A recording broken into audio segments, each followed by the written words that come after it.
পথটা হইল বাঁকা পথ, ওই পথটা হইল অন্ধকারের পথ, ওই পথ তোমাদেরকে আমি আল্লাহ জাহান্নামে নিয়ে যাবে।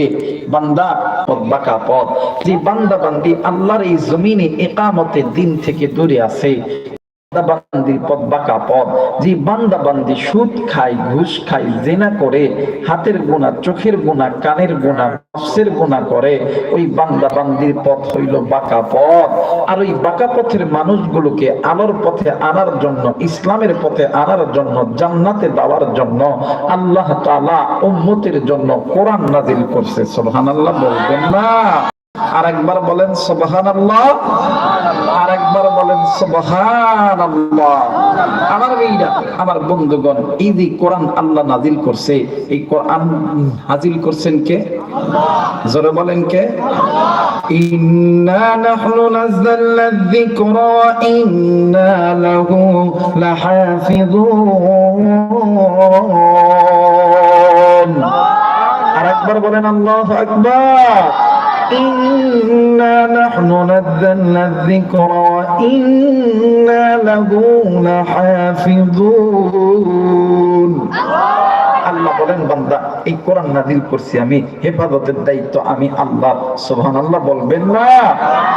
ভাই সাউন্ড আরেকটু মনে হয় কমান লাগবে, আরেকটু কমান, চোঁচো করতেছে তো, এই জন্য কমাইতে হবে। আমার ভাইরা, আমার বন্ধুগণ, এই কোরআন নাযিল করছে আল্লাহ।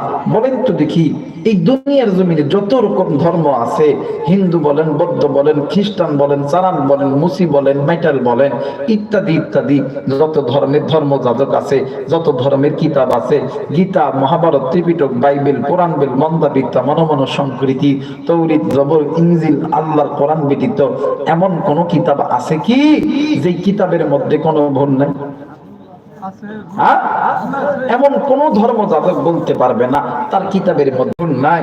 আমার ভাইরা, এই পৃথিবীর জমিনে অনেক ডাক্তার, অনেক মাস্টার, অনেক ইঞ্জিনিয়ার দেখবেন কবিতা লেখে, আবৃত্তি লেখে, বই লেখে, উপন্যাস লেখে, লেখার পরে ঠিক লাস্ট পৃষ্ঠার দিকে লিখে দেয়, আমার এই বইয়ের মধ্যে যদি কোনো ভুল হয়ে থাকে, কিতাবের মধ্যে কোনো ভুল আছে?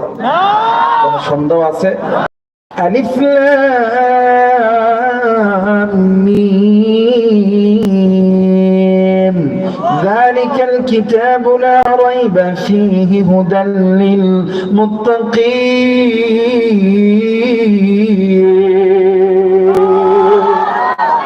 আল্লাহ বলেন, বান্দা ইহা এমন একটা কিতাব যে কিতাবের মধ্যে ভুল তো দূরের কথা, সন্দেহের কোনো অবকাশ নাই। জোরে বলেন আল্লাহু আকবার। এই বান্দা, এই কোরআন যদি কোনো বান্দা বান্দি মেনে নাই, আমি আল্লাহ এই কোরআনটাকে এত দামি কইরা নাযিল করছি, এই কোরআন তোমাদের জন্য, আমার নবীর জন্য আমি আল্লাহ একদম অফ কোরআন হিসাবে নাযিল করছি। এই কোরআন তোমাদের জন্য মহা সম্মানের বিষয়বস্তু হিসাবে আমি আল্লাহ নাযিল করছি। সুবহানাল্লাহ বলবেন না? ওয়া ইন্নাহু লাযিকরুন লাকা ওয়া লিকাওমিকা ওয়া সাওফা তুসআলুন। আল্লাহ বলেন, এই কোরআন তোমার জন্য, তোমার উম্মতের জন্য আমি আল্লাহ মহা সম্মানের বিষয়বস্তু করে পাঠাইলাম। একটু আওয়াজ করে বলেন আল্লাহু আকবার। আরেকবার বলেন আল্লাহু আকবার। দেখেন দেখেন এই কোরআন কেমন কিতাব। মুসলমান, তুমি এই কোরআনকে মানবা কেন জানো নি? তুমি এই জায়গায় মানুষ হয়ে মানুষকে যদি প্রশ্ন করা হয়, বলো তো ভাইয়া তোমার বাড়ি কই, তোমার নাম কি, তোমার ঠিকানা কই, আপনারা যদি কেউ আমাকে বলেন হুজুর আপনার নাম কি, আমি কই মানে আবু রাইহান। এখানে যদি কোনো মুসলমানের বাচ্চারা গুলো আল্লাহর কোরআনকে যদি জিজ্ঞাসা করা হয়, বলো তো দেখি কিতাব তোমার নাম কি, এই কিতাবটা তার নিজের ভাষায় বলবেন, বাল হুয়া কুরআনুম মাজিদুন ফি লাওহিন মাহফুজ। এই পৃথিবীর মানুষ শুনে নাও, আমার নাম, আমার মালিক আমার নাম কোরআন রাখছে। আমার বাড়ি কোথায় জানো নি? আমার বাড়ি হইতেছে আল্লাহর লৌহে মাহফুজে। আল্লাহু আকবার বলবেন না? আর একবার বলবেন না আল্লাহু আকবার। আমার ভাইরা, এখন যদি কোরআনকে প্রশ্ন করা হয়, কোরআন বলো তো দেখি তোমাকে নাযিল করছে কেন?